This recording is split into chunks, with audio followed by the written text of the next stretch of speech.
Alhamdulillah wassalatu wassalamu ala Rasulillah wa ala alihi wa sahbihi wa mawala wa ba'd. Alhamdulillah, disyukur kita panjatkan kehadirat Allah Ta'ala atas segala nikmat yang Allah Ta'ala berikan. Salawat teriring salam semoga tercurah kepada Nabi Agung Muhammad sallallahu alaihi wasallam, keluarganya, sahabatnya dan umatnya seluruhnya hingga akhir zaman. Hadirin ikhwan sekalian rahimakumullah, kita masih membahas tentang fikih salat Jumat, yang mana sudah kita lewati hukum dalil salat Jumat, siapa yang wajib dan kapan waktunya, serta khutbah. Hukum salat Jumat adalah wajib bagi muslim yang baligh, aqil, yang merdeka, yang mampu, tidak sakit, yang mukim, bukan musafir. Adapun hamba sahaya atau perempuan atau anak kecil atau orang gila atau orang sakit atau musafir tidak wajib Jumatan. Namun apabila anak kecil atau perempuan salat Jumatan, maka salatnya sah dan menggugurkan dari kewajiban salat zuhur. Adapun waktunya seperti salat zuhur setelah matahari tergelincir ke barat. Kemudian khutbah Jumat termasuk rukun di dalam Jumatan. Jumatan tidak sah kalau tidak ada khutbahnya. Sekarang kita masuk kepada sunanul khutbah, sunnah-sunnah di dalam khutbah. Wa yusannud du'a'u lil muslimin bima fi salahudinihim wa dunyahum. Yang pertama disunnahkan berdoa, doa kebaikan untuk kaum muslimin. Doa kebaikan, kebaikan dunia dan juga kebaikan akhirat. Dan juga disunahkan ma'ad du'a liwulati umuril muslimin bisalahi wa taufiq. Dan juga disunahkan mendoakan para pemimpin kaum muslimin, doa kebaikan. Allahumma aslih wulata umurina, misal. Ya Allah, perbaikilah pemimpin-pemimpin urusan-urusan kami. Mendoakan taufik. Wa wafiqhum lima tuhibbu wa tarda, misal. Dan berilah mereka taufik untuk sesuatu yang engkau cintai dan engkau ridhai. Li'annahu sallallahu alaihi wasallam, dikarenakan Nabi sallallahu alaihi wasallam kana idza khataba yaumal jum'ati da'a, ketika berkhutbah dari Jumat beliau berdoa. Wa asyara bi usbu'ihi atau bi asbi'ihi, dan beliau ketika berdoa berisyarat dengan jarinya yang kanan, Allahumma ighfir lil muslimin wal muslimat, dan seterusnya. Wa amana nasu, dan orang-orang mengamini. Orang-orang mengamini dan tidak perlu mengangkat tangan. Adapun jamaah cukup mengamini saja dengan suara pelan, tidak dikeraskan. Wa an yatawallahuma ma'as salati wahidun. Dan disunnahkan yang bertugas mengimami dan berkhutbah satu orang. Walaupun boleh imamnya sendiri, khatibnya sendiri, ya boleh. Tapi afdolnya khatib sekaligus imam. Ketika berkhutbah disunnahkan meninggikan suara, wa yarfa'u sautahu bihima hasaba taqah. Meninggikan suara ketika berkhutbah, baik khutbah pertama ataupun khutbah kedua semampunya. Kalau pakai speaker ya sudah cukup. Lantang ya silahkan. Wa an yakhtuba qa'iman liqauli ta'ala wa tarakuka qa'ima. Dan disunnahkan atau diharuskan ketika berkhutbah itu berdiri. Allah Ta'ala berfirman, wa tarakuka qa'ima, dan mereka meninggalkanmu dalam keadaan berdiri sedang khutbah. Jabir radhiyallahu anhu berkata, kana Rasulullah sallallahu alaihi wasallam yakhtubu qa'iman thumma yajlisu thumma yaqumu fayakhtubu.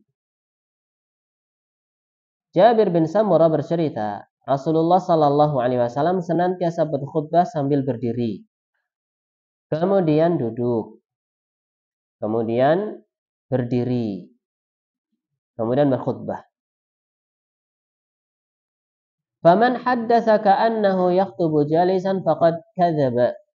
Barang siapa yang cerita kepadamu kalau Nabi khutbahnya sambil duduk, maka sungguh dia telah berdusta. Ini tata cara khutbah, suaranya lantang, terdiri dari dua khutbah, dan di antara dua khutbah ada duduk. Di antara dua khutbah ada duduk. Adapun khutbahnya dilakukan dengan berdiri. Wa ayyakuna ala minbarin aw makanin murtafi'in. Kemudian khutbah dilakukan di atas mimbar atau di tempat yang tinggi.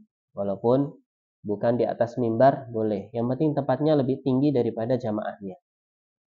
Pakai mimbar afdal. Sebelum dibuatkan mimbar, Nabi biasa berkhutbah di atas batang pohon kurma. Kemudian ada perempuan menawarkan mimbar, disetujui.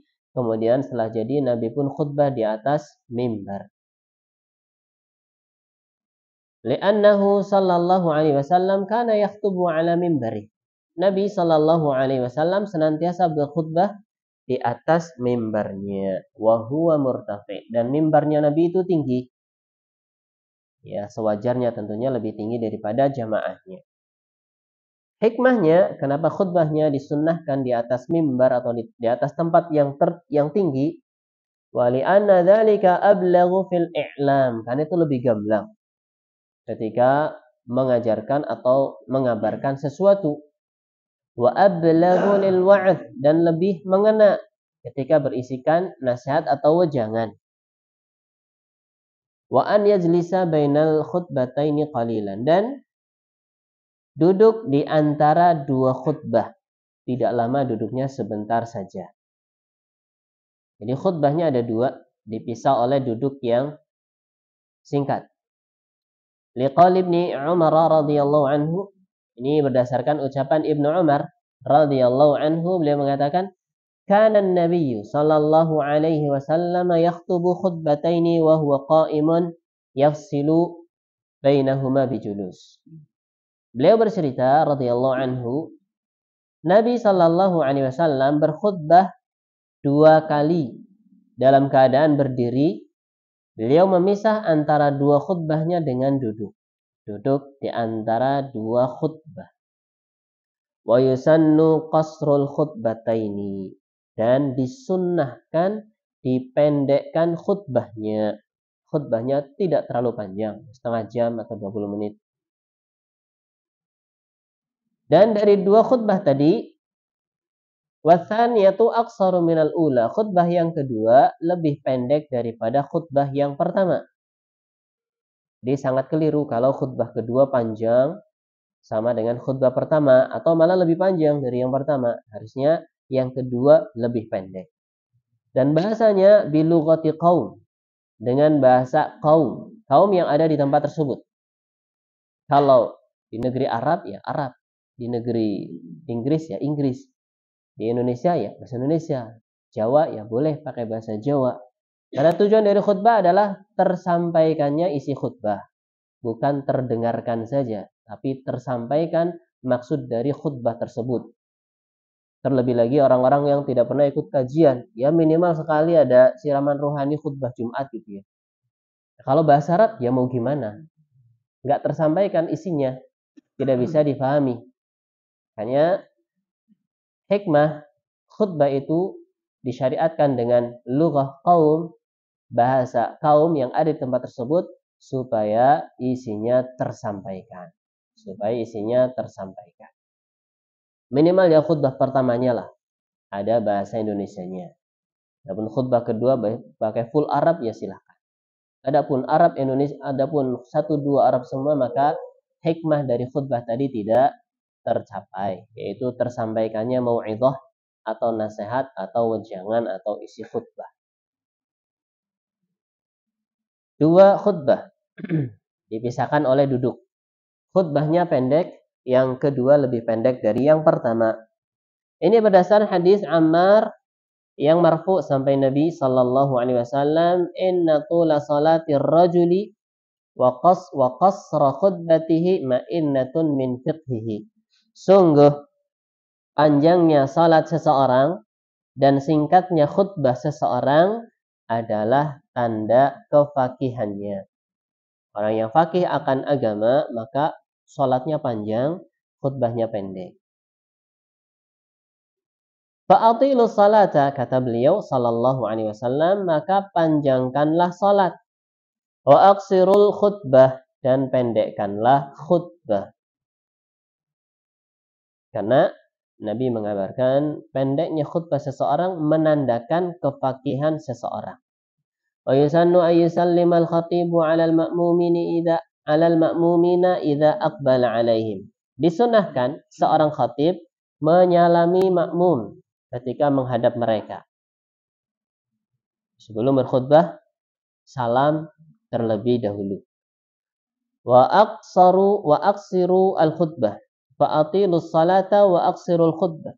Mana tadi?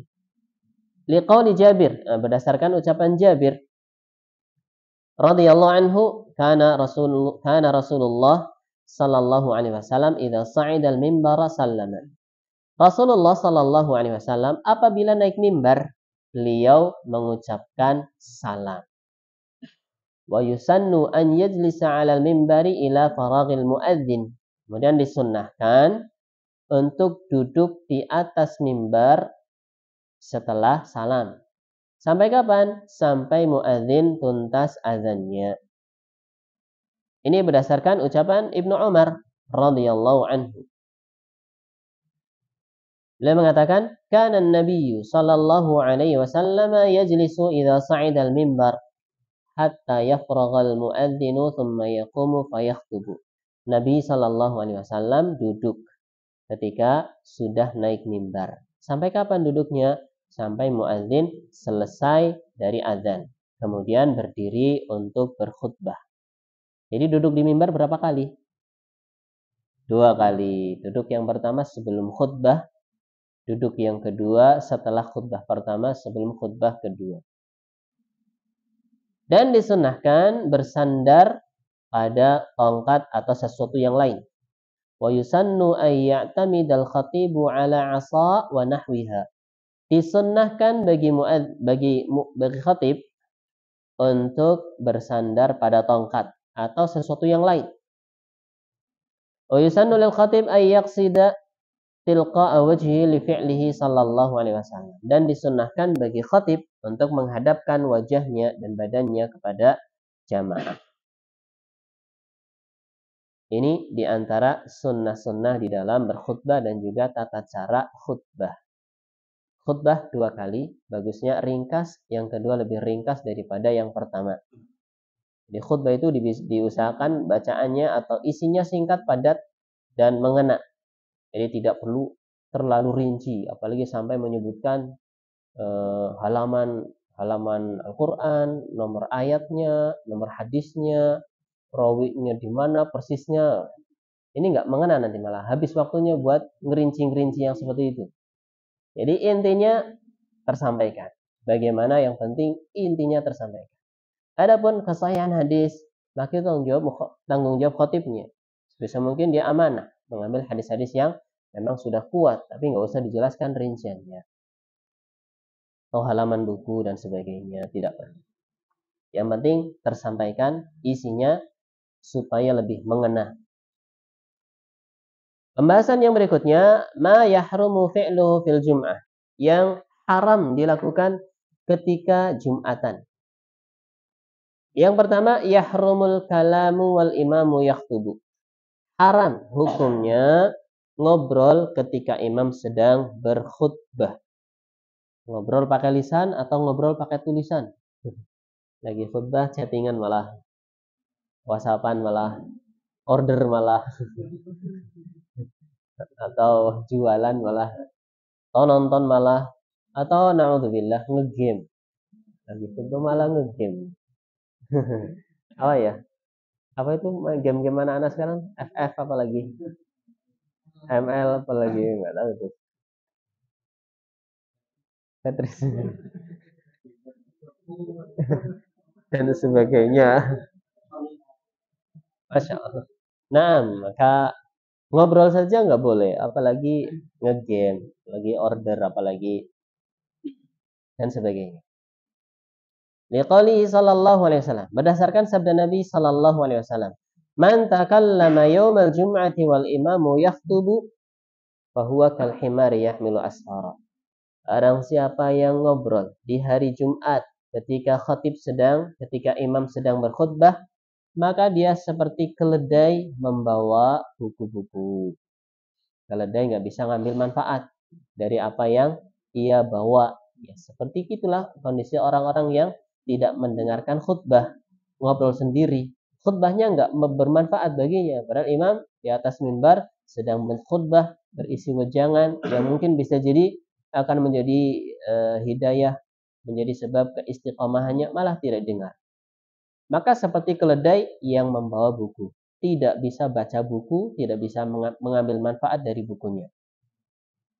Termasuk juga hal-hal yang lain selain berbicara yang bisa menyebabkan lalainya dari mendengarkan khutbah.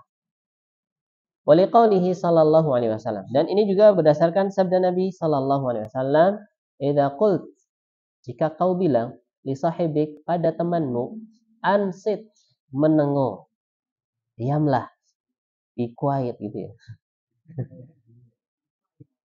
Diamlah gitu ya.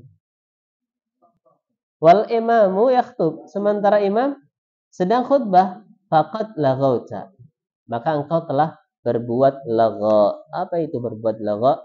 Berbuat sia-sia yang bisa menghilangkan keutamaan keutamaan Jumatannya.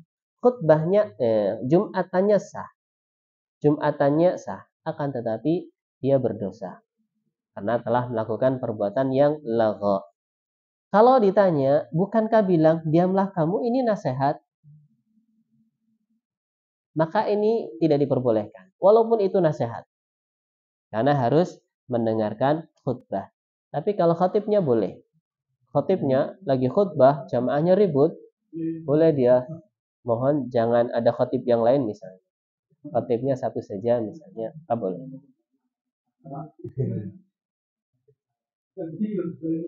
Kamu tidur. Yang tidur wudhu itu misalnya. Kalau khatibnya boleh. Adapun jamaahnya nggak boleh ngobrol. Adapun jamaah nggak boleh ngobrol. Walaupun sepatah kata. Nggak boleh. Kalau khatibnya boleh. Selain khatib nggak boleh. Selain khatib nggak boleh. Adapun khatib boleh. Ada jamaah yang langsung duduk nggak tahiyatul masjid, boleh diingatkan. Mas tahiyat dulu mas. Tapi ya diperhatikan. Kalau orangnya mentalnya kuat ya silahkan. Kalau mentalnya kerupuk jangan digituin. Besok nggak Jumatan lagi malah.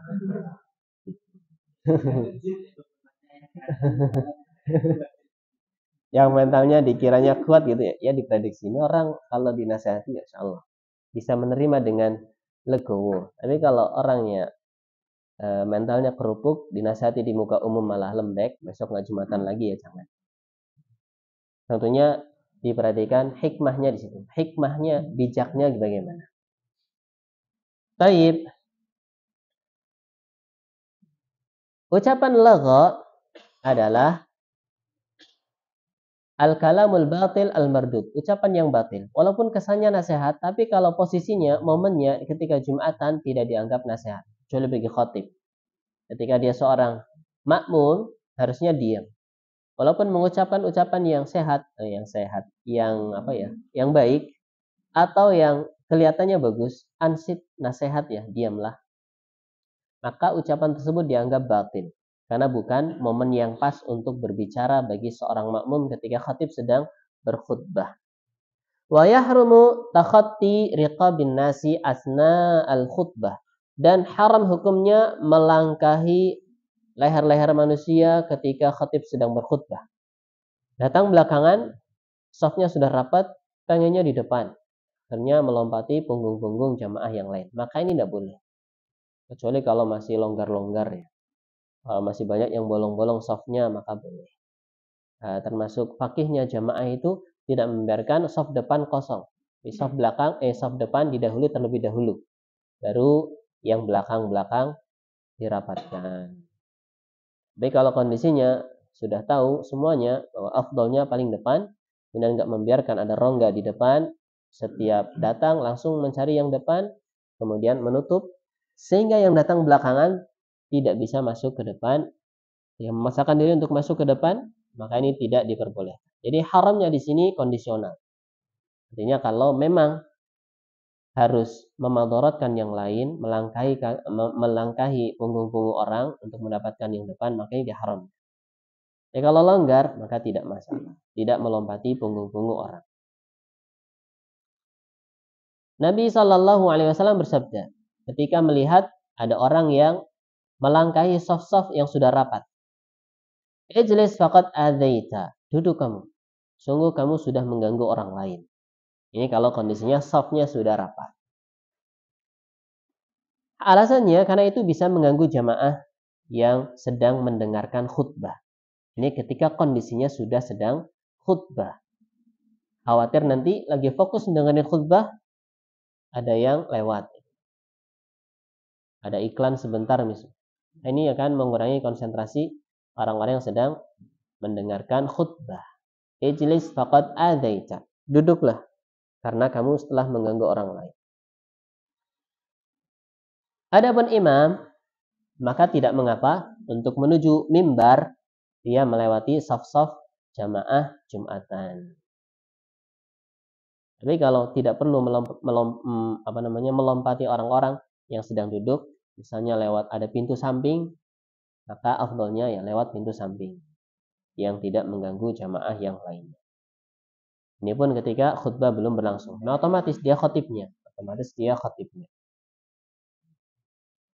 Wa yukrahu tafriqu baina tsnaini, dan dimakruhkan memisahkan antara dua orang. Orang sedang duduk berjajar, dipisahkan. Nabi Shallallahu Alaihi Wasallam bersabda,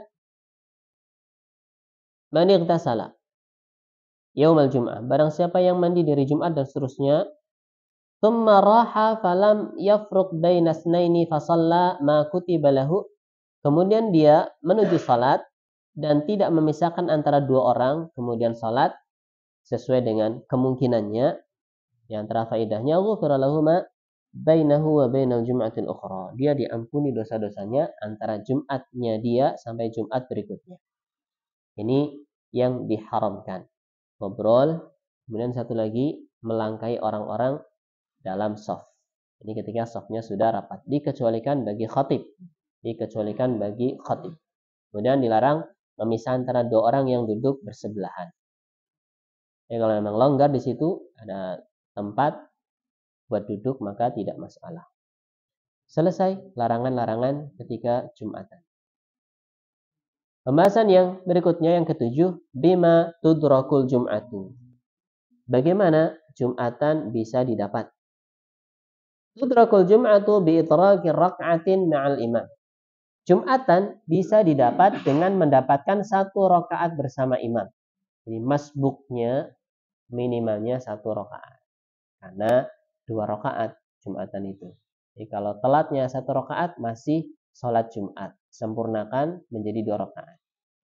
Tapi kalau nggak dapat 1 rakaat pun, dapatnya imam sedang ruku atau sudah ruku ya, tidak mendapatkan ketika gerak rukuknya, atau imam sedang i'tidal, sudah bangkit dari ruku, atau imam sedang sujud, maka makmum menyempurnakan 4 rakaat sholat zuhur. Karena tidak dapat satu pun dari rakaat imam. Kalau dapat satu, maka dia menyempurnakannya 1 rakaat, 2 rakaat masih dianggap Jumatan. Ini berdasar hadis Abu Hurairah radhiyallahu anhu. Hadisnya marfu, disandarkan pada Nabi. Man adraka minal jum'ati rak'atan faqad adrakas salah. Barang siapa yang mendapati Jumatan 1 rakaat, maka berarti dia mendapatkan salat Jumat. Wa in adraka aqal min rak'atin shalla dhuhran. Kalau hanya mendapatkan kurang dari 1 rakaat, maka dia salatnya salat zuhur. Ini patokan seseorang salat Jumat atau salat zuhur ketika telat. Minimal dapat 1 rakaat.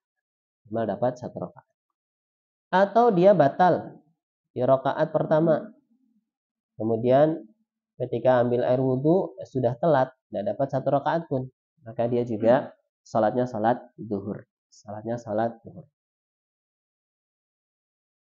Pembahasan yang ke-8, min nafilatil jum'ah. Salat sunnah Jumat. Apakah qabliyah ataukah ba'diyah ataukah bagaimana? Laisa li salatil jum'ati sunnatun qablaha. Di awal disebutkan salat Jumat tidak ada salat sunnah, tidak ada salat sunnah sebelumnya. Artinya salat sunnah qabliyah. Enggak ada qabliyah Jumat. Qabliyah zuhur ada, 2 atau 4 ada. Tapi kalau qabliyah Jumat tidak ada. Walakin man shalla qablaha nafilatan mutlaqatan, akan tetapi jika seseorang salat sebelum salat Jumat atau sebelum adzan Jumat, salat sunnah mutlaqah, ya ingin salat saja 2 rakaat, maka boleh.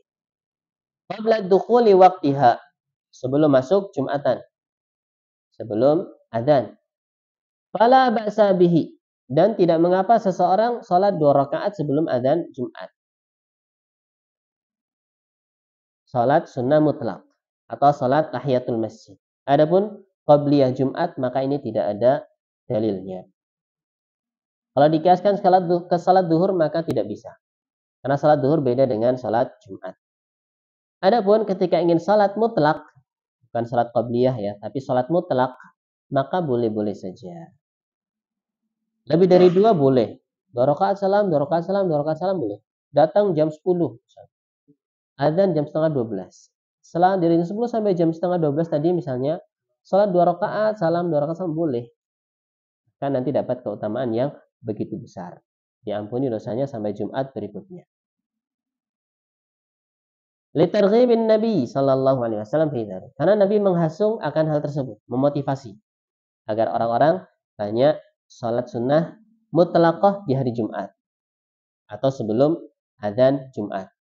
Kama fi hadits Salman, sebagaimana disebutkan dalam hadis Salman yang tadi disebutkan. Man ightasala yaumal jum'ah. Barang siapa yang mandi di hari Jumat. Hukum mandi dari Jumat sunnah. Tsumma raha falam yafruq baina tsnaini fa sallama kutibalah. Kemudian di dalam hadis tersebut disebutkan juga, kemudian dia berangkat menuju Jumatan, kemudian tidak memisah antara 2 orang yang sedang duduk berdampingan, kemudian salat yang memungkinkan bagi dia untuk salat sambil menunggu azan, dia salat terus-terusan, dia akan mendapatkan ampunan sampai Jumat berikutnya. Wa li fi'li sahabati radhiyallahu anhum, dan ini juga berdasarkan perbuatan para sahabat, semoga Allah meridhai mereka. Wa li afdhaliyati salatin nafilah, dan juga dikarenakan salat sunnah memiliki keutamaan apalagi di hari Jumat. Wala yunkar alaihi idza taraka, dan orang yang tidak melakukannya tidak diingkari atau tidak dicela. Datang tahiyatul masjid saja kemudian baca Al-Qur'an, ya monggo silahkan. Mungkin capek kalau salat terus-terusan, ya silahkan. Hukumnya sunnah saja. Banyak-banyak salat sunnah mutlak, salat sunnah mutlak sebelum adzan dikumandangkan. Kemudian tidak ada salat qabliyah Jumat li'anna sunnatar ratibata takunu ba'dal Jum'ah. Adapun yang mengiringi salat Jumat atau yang membersami salat Jumat berupa salat sunnah ratibah hanya ada setelah salat Jumat. Berapa rakaatnya? Bi raka'ataini, 2 rakaat. Au arba'a raka'atin, atau 4 rakaat juga boleh. Au sitta raka'atin, atau 6 rakaat juga boleh. Jadi ba'diyah Jumat ada. Adapun qabliyah Jumat tidak ada. Ba'diyah Jumat bisa 2 rakaat, bisa 4 rakaat, bisa 6 rakaat, 2, 2, 2, silakan. Tapi saya belum pernah yang 6 rakaat. Li fi'lihi sallallahu alaihi wasallam. Ini berdasarkan perbuatan Nabi sallallahu alaihi wasallam, beliau melakukannya. Wa amrihi, dan berdasarkan perintah beliau. Selain melakukan, beliau juga memerintahkan. Ini standarnya. Jadi kita kalau nyuruh juga melakukan. Gak hanya nyuruh tapi tidak melakukan. Atau melakukan saja tapi nggak ngajak, ini juga kurang afdal. Kalau bisa ngajak sama melakukan. Faqad kana yusalli ba'dal jum'ati raka'atain. Nabi salat setelah Jumatan 2 rakaat. Wa qala, dan beliau mengatakan, idza shalla ahadukumul jum'ata falyusalli ba'daha 4 raka'atin. apabila salah seorang di antara kalian selesai dari salat Jumat, maka salatlah setelahnya 4 rakaat.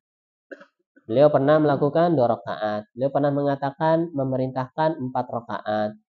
Dalam riwayat yang lain, man kana minkum musalliyan ba'dal jum'ati, barang siapa di antara kalian ingin salat setelah Jumatan, falyusalli arba'an, maka salatlah 4 rakaat. Salatlah 4 rakaat. Lantas yang 6 rakaat dari mana?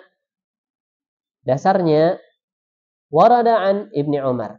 Ini datang dari Ibnu Umar radhiyallahu anhu. Beliau mengatakan, anna Nabi sallallahu alaihi wasallam kana yusalli ba'dal jum'ati sittan. Nabi sallallahu alaihi wasallam salat setelah Jumatan 6 rakaat. Wa kana Ibnu Umar yaf'alu, dan Ibnu Umar melakukannya. Maka dari uraian tadi, salat ba'diyah Jumat ada berapa macam? Ada 3. Bisa 2, bisa 4, bisa 6. Setidaknya 2 rakaat. Paling banyaknya 6 rakaat. Syekhul Islam Ibnu Taimiyah, beliau memandang anna ratibah salat ba'diyah Jumat in sulliyat fil masjidi sulliyat arba'an. Kalau dilakukan di masjid, maka jumlahnya 4 rakaat. Wa in sulliyat fil baiti sulliyat rakaatain. Kalau dilakukan di rumah 2 rakaat. 4 rakaat kalau di masjid, kalau di rumah 2 rakaat. Ini menurut Syekhul Islam Ibnu Taimiyah. Sehingga ada rinciannya. Tapi Allah alam bisawab, bebas saja. Mau di masjid 2, mau di masjid 4, mau di masjid 6, silakan. Mau di rumah 2, mau di rumah 4, mau di rumah 6, ya silakan. Mau ikut pandangannya Syekhul Islam Ibnu Taimiyah, ya silahkan. Kalau di masjid 4, di rumah 2, ya silahkan. Ya minimal yang paling ringan lah. 2, mau di rumah, mau di masjid, mau di kantor, habis Jumatan, silahkan. Selesai. Ratibah Jumat. Jadi ratibah Jumat adanya setelah Jumat, bukan sebelum Jumat. Ratibah itu rawatib. Salat yang membersamai salat fardu. Ada yang sebelum namanya qabliyah, ada yang setelah namanya ba'diyah. Adapun zuhur, maka ada qabliyah, ada ba'diyah. Qabliyahnya bisa 2, bisa 4, ba'diyahnya bisa 2. Adapun Jumatan, maka qabliyahnya tidak ada, yang ada ba'diyahnya. Bisa 2, bisa 4, bisa 6. Bisa dilakukan di masjid, silakan, di rumah juga silakan. Di masjid 4 boleh, di rumah 2 ya boleh. Kemudian al-mas'alatu tasi'ah, bahasan yang ke-9. Kaifiyatu salatil jumu'ati, tata cara salat Jumat. Salat Jumat rak'atani, 2 rakaat. Yajharu fihima bil qiraa'ah. Bacaannya jahar, baik di rakaat pertama dan juga rakaat kedua. Li'annahu sallallahu alaihi wasallam kana yaf'alu dzalik. Karena kan Nabi sallallahu alaihi wasallam melakukan itu. Wa fa'alahu sallallahu alaihi wasallam wa fi'luhu sallallahu alaihi wasallam min sunnati. Dan perbuatan Nabi adalah sunnah beliau. Nah, sunnah beliau ada yang berupa perbuatan, ada yang berupa ucapan. Maksud dengan sunnah, jalan hidup atau manhaj atau metode beliau di dalam Jumatan. Wa qad ajma'a ahlul ilmi ala dzalik. Dan ahli ilmu sudah ijma' bahwa bacaan dalam Jumatan adalah jahar keras. Wa yusannu an yaqra'a fi raq'atil ula bi suratil jum'ati ba'dal Fatihah. Disunnahkan bagi imam membaca pada rakaat pertama setelah surat Al-Fatihah surat Al-Jumu'ah. Yusabbihu lillah sampai terakhir. Wa fi tsaniyah bi suratil munafiqun. Adapun rakaat kedua maka disunnahkan baca surat Al-Munafiqun, idza ja'akal munafiqun sampai selesai. Au yaqra'a fil ula, atau pada rakaat pertama membaca surah Al-A'la, surat Al-A'la. Sabbihis wa rabbikal a'la. Wa fi tsaniyah di suratil Ghasyiyah. Rakaat kedua dengan surat Al-Ghasyiyah. Ini berdasarkan perbuatan Nabi sallallahu alaihi wasallam. Jadi ada 2 pilihan kesunahan bacaan setelah Al-Fatihah, bisa Al-Jum'ah sama Munafiqun, atau bisa al-a'la sama al-ghasyiyah. Tadi kita kebanyakan a'la sama ghasyiyah. Karena lebih pendek daripada yang pertama tadi. Selain itu boleh, ya boleh-boleh saja. Tapi sunnahnya itu yang dibaca. Jadi jangan bosan ketika Jumatan, khotibnya bacanya sabbihis terus sama al-ghasyiyah terus. Ya jangan bosan. Karena memang dia ingin mengamalkan sunnah ini. Yang lain ya boleh. Kalau ditanya mana yang afdol, yang lain atau yang ini? Ya yang ini tentunya. Karena selain dapat salatnya juga dapat kesunahannya. Pembahasan yang ke-10 fi sunanil jumu'ati. Sunnah-sunnah di hari Jumat. Sebelum masuk ke sunnah-sunnah barangkali ada pertanyaan atau pernyataan, silakan. Silakan Pak Tono. Bu Sahal.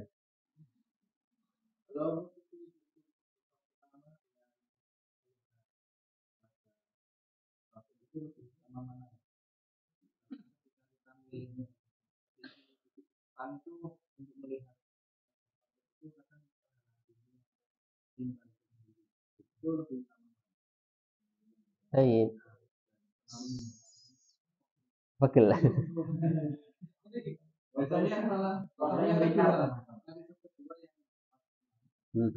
Baik. Allah alam bisa. Afdalus saf, saf yang paling afdal, saf paling depan. Saf yang paling depan. Dan menghadapkan wajah sama badan ke khatib, hukumnya sunnah. Hukumnya sunnah. Maka dahulukan yang lebih afdal mencari saf pertama. Mencari saf pertama. Nggak harus melihat mu'adz, nggak harus melihat khatib. Tapi kalau bisa melihat, afdal. Karena kalau mata melihat, telinga mendengar, hatinya hadir, lebih mengena. Daripada telinga mendengar, mata tidak melihat, hati hadir, maka lebih afdal yang melibatkan indera-indera yang tadi. Dan ini juga menurut penelitian, semakin kita melibatkan panca indera, maka semakin semakin mengena ke dalam hati kita. Semakin mengena di dalam hati kita. Selain melihat, kita juga mendengar, hati juga hadir. Tapi tidak wajib melihat khatib, tidak wajib melihat khatib.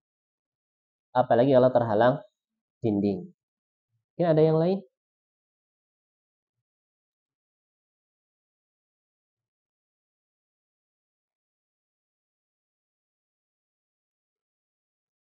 Selanjutnya sunanul jumu'ah, ibadah-ibadah sunnah atau sesuatu yang disunnahkan ketika hari Jumat. Yang pertama, bergegas menuju masjid lebih awal. Yusannu tabkiru ila salati lil husuli 'alal ajril kabir. Disunnahkan untuk bersegera menuju salat atau menuju Jumatan, menuju masjid untuk mendapatkan pahala yang besar. Dalam hadis Abu Hurairah radhiyallahu anhu, beliau berkata, anna Rasulullah sallallahu alaihi wasallam qala, bahwasanya Rasulullah sallallahu alaihi wasallam bersabda, man igtasala yaumal jum'ati ghaslal janabah thumma raha fi as-sa'atil ula faka'annama qarraba badanatan. Barang siapa yang mandi di hari Jumat, mandi janabah, mandi junub. Thumma raha fi as-sa'atil ula, kemudian berangkat di sa'ah yang pertama. Sa'ah bukan diartikan jam, diartikan ya waktu atau masa. Seakan-akan ada kloter-kloternya itu berangkat Jumatan. Ada yang berangkat di kloter pertama, ada yang berangkat di kloter kedua, ada yang kloter ketiga, dan seterusnya. Yang berangkat di kloter pertama, tidak tahu waktu persisnya itu kapan. Mungkin awal waktu duha. Awal waktu duha. Faka'annama qarraba badanatan. Seakan-akan dia berkurban dengan seekor badanah, onta badanah. Seakan-akan berkurban dengan seekor onta badanah. Wa man raha fi sa'ati tsaniyah. Dan barang siapa yang berangkat pada kloter kedua, saya nggak tahu persisnya. Kloter kedua itu dari jam berapa sampai jam berapa nggak tahu persis. Faka'annama qarraba baqaratan, seakan-akan berkurban seekor sapi. Wa man raha fi sa'ati tsalitsati faka'annama qarraba kabsyan. Barang siapa yang berangkat di kloter yang ketiga, seakan-akan berkurban seekor kambing aqran, kabsyan aqran. Kambing jantan, kibas, domba yang aqran. Yang aqran itu yang Dzulqarn ya, yang bertanduk ya, yang bertanduk. Wa man raha fi sa'atir rabi'ah, barang siapa yang berangkat di kloter keempat, faka'annama qarraba dajajatan. Seakan-akan dia berkurban seekor ayam. Jangan dijadikan hadis ini sebagai sandaran bolehnya kurban pakai ayam, enggak ya. Karena ini bahasnya bukan bahas ibadah kurban, bukan. Tapi bahas berangkat Jumatan. Wa man raha fi sa'atil khamisah faka'annama qarraba baydatan. Barang siapa yang berangkat di kloter yang kelima, seakan-akan dia berkurban sebutir telur. Fa idza kharajal imamu hadaratil malaikah. Apabila imam sudah keluar, artinya masuk menuju khutbah, para malaikat datang. Wa yastami'una dzikr, dan mereka mendengarkan zikir, maksudnya khutbah. Ini menunjukkan ada catatan prestasi di dalam Jumatan. Bukan berarti kalau yang khotib sudah datang berarti nggak dicatat tuh amalannya. Ya nggak juga. Ini khusus malaikat pencatat prestasi. Malaikat pencatat prestasi. Jadi kalau sudah selesai, kalau sudah khotibnya sudah naik, malaikat pencatat prestasi ini sudah fokus pada khutbah. Malaikat pencatat yang lain masih ada. Ini khusus yang mencatat prestasi. Yang mencatat prestasi. Yang pertama, seakan-akan kurban onta, yang kedua seperti korban sapi, yang ketiga seperti korban domba, yang keempat seperti korban ayam, yang kelima seperti korban telur ayam mungkin ya.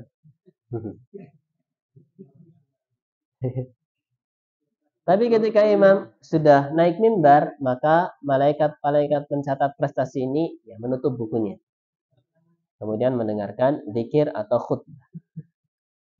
Ini juga menunjukkan disunnahkan mandi Jumat. Syukur-syukur mandinya mandi janabah. Syukur-syukur mandinya mandi janabah. Saya teringat kemarin ngobrol sama teman-teman. Ini kejadian di suatu masjid.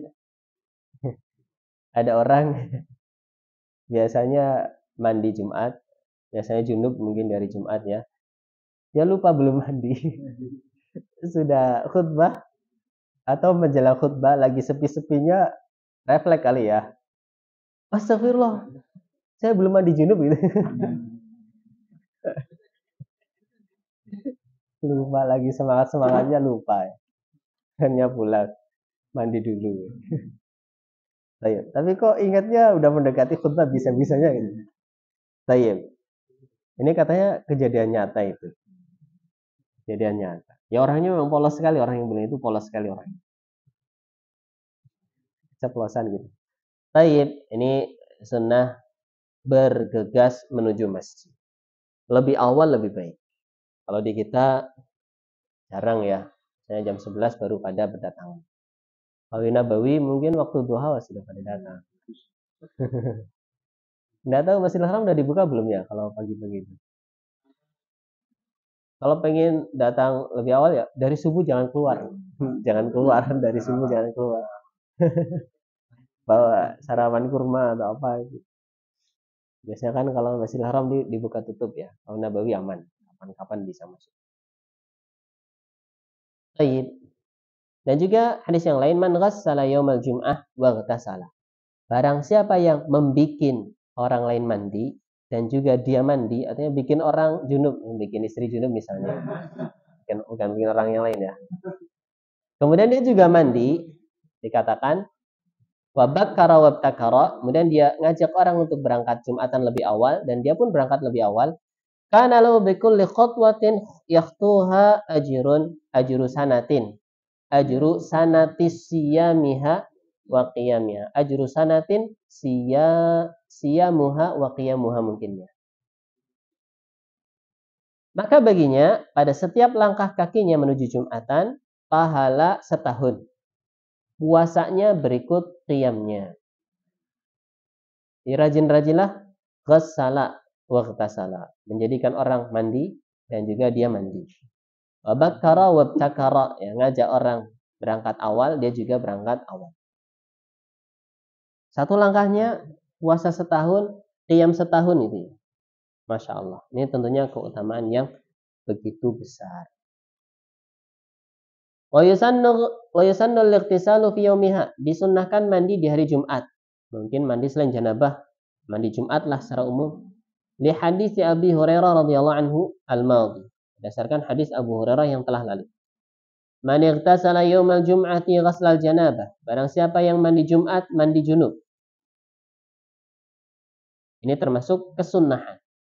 Yambagil hirsu alaihi wa adamu tarkih. Maka seyogyanya bersemangat untuk mendapatkan keutamaan ini dan tidak meninggalkannya. Wa bi khasah li ashabir rawaihil karihah.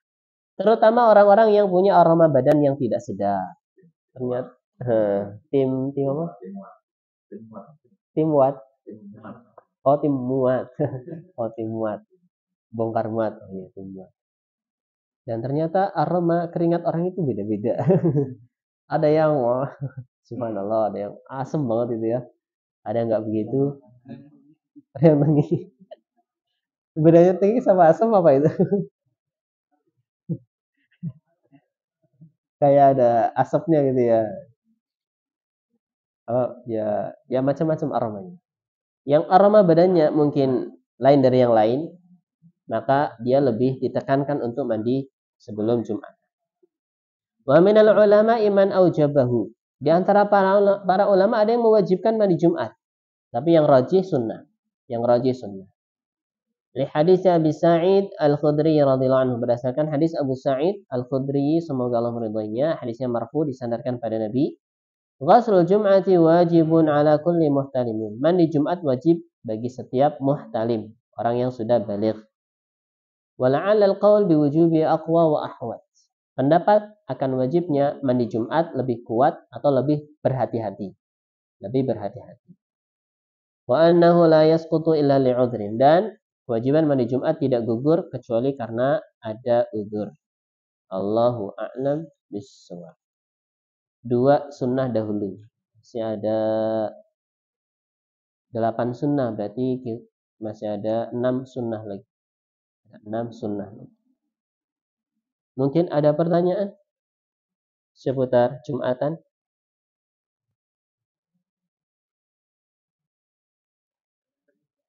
Nah,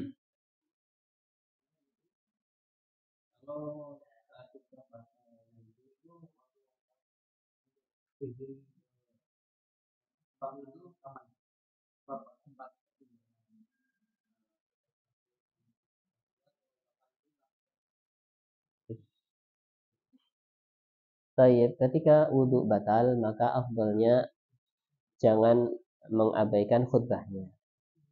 Ya, ketika pergantian khutbah. Ketika pergantian khutbah. Kalau batalnya di khutbah kedua, maka segera mungkin wudhu. Kalau batalnya di khutbah kedua ya, segera mungkin ambil wudhu supaya nanti tidak terluputkan salat Jumatnya. Apalagi kalau kebiasaannya khutbah kedua pendek. Kalau kebiasaan khutbah kedua pendek, maka diusahakan bisa dapat takbiratul ihram salat Jumat. Alam misal. Monggo. Catatan. Oh, catatan aman.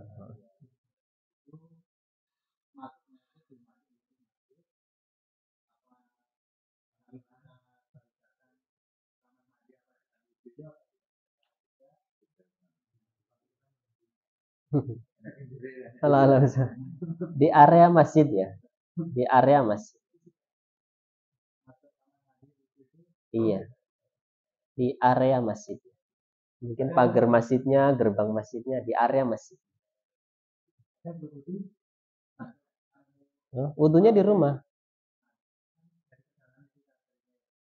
Setiap langkah menuju sholat itu dianggap meninggikan derajat dan meleburkan dosa itu ketika wudunya di rumah. Jadi ketika dia sudah bersuci, sudah seakan-akan masuk sholat, sudah masuk sholat. Tiap langkahnya dinilai pahala. Kalau wudhunya di masjid, ya Allah alam, kurang tahu persisnya kalau wudhunya di masjid. Kalau bisa wudhunya jangan di masjid, wudhunya di rumah. Muter sih. Baik, Allah alam. Kalau wudhunya di masjid, Allah alam. Ya semoga termasuk dapat. Ya semoga termasuk. Apalagi lagi di jalan, lagi di kantor, nggak mendapati tempat wudhu kecuali di masjid. Ya Allah alam. Semoga dapat. Semoga dapat. Mungkin ada lagi? Kalau tidak ada, kita cukupkan sampai di sini. Subhanakallahumma bihamdika asyhadu an la ilaha illa anta astaghfiruka wa atubu